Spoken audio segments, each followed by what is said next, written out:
अमावस्या की काली रात, जहां हाथों हाथ कुछ नहीं सूझ रहा था सिवाय कुत्तों के रोने की आवाज के अलावा और कोई आवाज नहीं थी। ऐसी रात में एक लड़की शहर से निकलकर शमशान की तरफ तेजी से बढ़ती जा रही थी।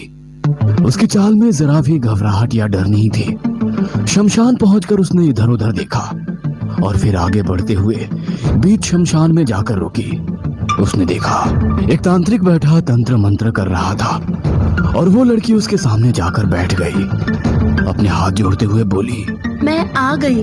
तांत्रिक उसे गौर से देखता हुआ बोला, फिर से सोच ले, एक बार ये क्रिया शुरू हो गई तो तेरे पास लौटने का कोई मार्ग नहीं होगा। तू ना तो कभी जिंदा हो पाएगी ना कभी मुक्त हो पाएगी।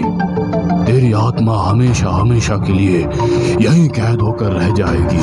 वो लड़की बड़ी ही मजबूत आवाज में बोली, मैं मुक्त होना भी नहीं चाहती हूँ। मेरी बस इतनी इच्छा है कि मैं जिस कामना को लेकर अपनी जान दे रही हूँ बस वो पूरी हो जाए और मैं जिसके लिए ये कदम उठा रही हूँ वो हमेशा के लिए मेरा हो जाए। कुछ हफ्तों बाद पूरे घर में चहल पहल मची हुई थी क्योंकि घर की नई बहू घर में आई थी। चारों तरफ हंसी मजाक लगे हुए थे। नई दुल्हन मीठी अपने कमरे में शर्माई सी बैठी हुई अपने दुल्हे साहिल का इंतजार कर रही थी। फूलों से सजे हुए उस कमरे में बार बार घूंघट की आड़ से देख रही थी कि साहिल आ रहा है या नहीं। तभी उसे लगा जैसे कोई बड़ी सुरीली आवाज में गुनगुना रहा है। उसने हैरानी से देखा तो कमरे में कोई नजर नहीं आया। वह आवाज कमरे की खिड़की से होते हुए बाहर के बगीचे से आ रही थी। वह आवाज इतनी सुरीली थी कि मीठी अपने आप को रोक ना सकी और उस तरफ देखने चली गई। मीठी ने देखा बगीचे में पड़े झूले पर कोई लड़की बैठी झूल रही है और गुनगुना रही है। मीठी मुस्कुराती हुई उसकी तरफ बढ़ती हुई बोली, सुनो, कौन हो तुम? तुम्हारी आवाज बहुत प्यारी है। इतना कहते हुए मीठी जैसे ही उसके सामने गई, मीठी ने देखा उसके बाल उसके चेहरे पर थे और वो झुकी हुई झूले पर झूल रही थी। उसको देखकर एक पल के लिए तो मीठी को घबराहट होने लगी और फिर वो जबरदस्ती मुस्कुराती हुई बोली, कौन हो तुम?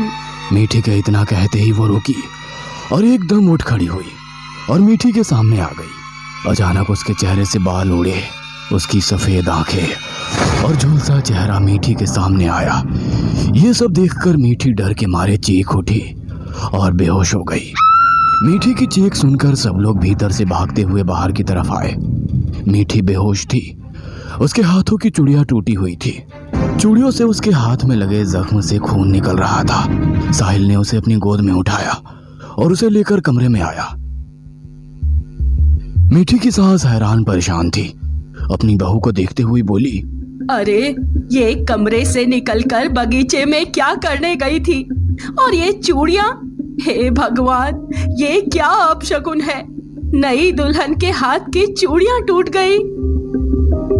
इसमें अपशगुन क्या है माँ? हो सकता है कमरे में उलझन हो रही होगी, इसलिए खुली हवा में सांस लेने गई होगी। शादी की रस्मों और बाकी सारी चीजों के चक्कर में थक गई होगी और इस थकान में आकर बेहोश हो गई होगी। डॉक्टर ने आकर मीठी का चेकअप किया। थकान की वजह से बेहोशी बताकर उसको एक इंजेक्शन लगाया और वहां से चले गए। सबने मीठी को उसके कमरे में आराम करने के लिए छोड़ दिया और अपने अपने काम में लग गए। मीठी अकेले अपने कमरे में लेटी हुई थी कि तभी उसके कान में फिर से एक गुनगुनाने की आवाज सुनाई दी। मीठी ने धीरे से अपनी आंखें खोली तो उसे ऐसा लगा जैसे उसे कोई जकड़ रहा है। मीठी चाहकर भी हिल नहीं पा रही थी। धीरे धीरे उसे लग रहा था जैसे कोई उसका गला दबा रहा हो। मीठी को अपने गले पर किसी का दबाव महसूस हो रहा था और उसका दम घुट रहा था। बड़ी मुश्किल से मीठी ने अपनी आंखों को घुमाकर कमरे में देखने की कोशिश की। उसने पाया उसके कमरे में जो आईना था उसमें उसी बिखरी हुई बाल वाली औरत का अक्स दिख रहा था। उसे देखकर मीठी की आंखों में डर फैल गया। मीठी को अब सांस लेने में दिक्कत होने लगी। उसकी सांसें थकने लगी कि तभी कमरे का दरवाजा खुला और सब कुछ सामान्य हो गया। कमरे में साहिल आया और उसने मीठी को ऐसे अस्त व्यस्त देखा तो परेशान होकर बोला, क्या हो गया मीठी, तुम ठीक तो हो ना? और ये क्या हालत बना रखी है तुमने? मीठी ने घबराते हुए साहिल से कहा, साहिल, वो कौन तुम्हारा गला दबा रही थी? यहाँ कोई नहीं है। यहाँ तो तुम अकेली आराम कर रही हो। मुझे लगता है तुम बहुत थक गई हो। तुम काम करो, लेट जाओ। मैं तुम्हारे लिए जूस लेकर आता हूँ। तुमने कुछ नहीं खाया पिया है। इतना कहकर साहिल वहां से जाने लगा और मीठी ने उसे रोकते हुए कहा, नहीं साहिल, आप मत जाओ, मुझे बहुत डर लग रहा है। कुछ नहीं होगा, तुम रुको। इतना कहकर साहिल वहां से चला गया। कमरे से बाहर निकलकर साहिल परेशान सा अपनी माँ से बोला, माँ, कहीं ये सब मुक्ता तो नहीं? मतलब मीठी कह रही थी कि साहिल इतना बोला ही था कि उसकी माँ ने उसे रोकते हुए कहा, खबरदार, जो उसका नाम दोबारा अपनी जुबान पर लाया तो वो जा चुकी है तेरी जिंदगी से, और मीठी को उसके बारे में भनक भी नहीं लगनी चाहिए। मायूस सा साहिल छत पर बने अपने स्टडी रूम में चला गया और वहां एक ड्रॉअर से कुछ पुराने खत और सूखे फूल निकाल कर देखने लगा।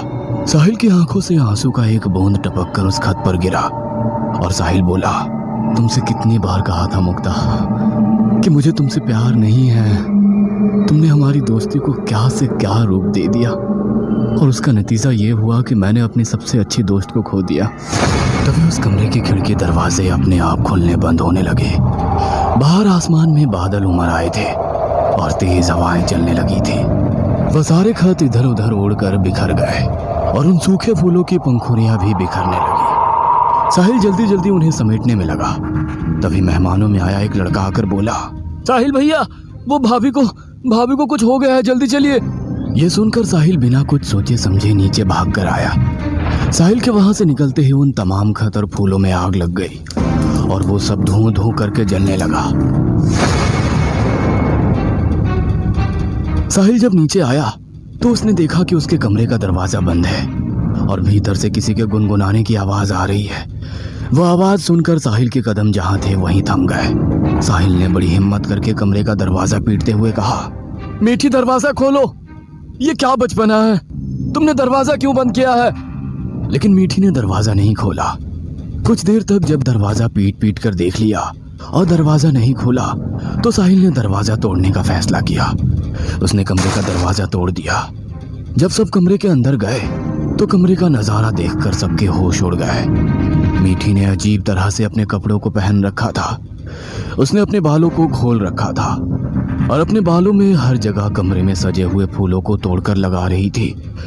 उसने बहुत मेकअप कर रखा था और आईने में अपने आप को देखकर मुस्कुरा रही थी। साहिल गुस्से में बोला, ये क्या है मीठी?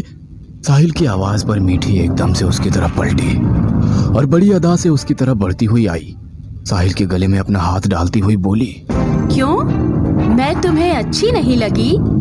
लेकिन पहले तो मैं तुम्हें इसी अवतार में बहुत अच्छी लगती थी। अब क्या हो गया? कहीं ऐसा तो नहीं कि ये एक दिन की शादी में आई बीवी ने तुम्हें अपने रूप के जाल में फंसा लिया है? इस कहानी का पार्ट 2 देखने के लिए वीडियो को लाइक करें। इस वीडियो को 5000 लाइक मिलने के बाद हम आपके लिए लेकर आएंगे इस कहानी को खुलासा करने वाला पार्ट 2। नए हो तो चैनल को सब्सक्राइब करना मत भूलना। आपसे मुलाकात होगी ऐसे ही दिल दहला देने वाली कहानी में। तब तक याद रखें, डरना जरूरी है।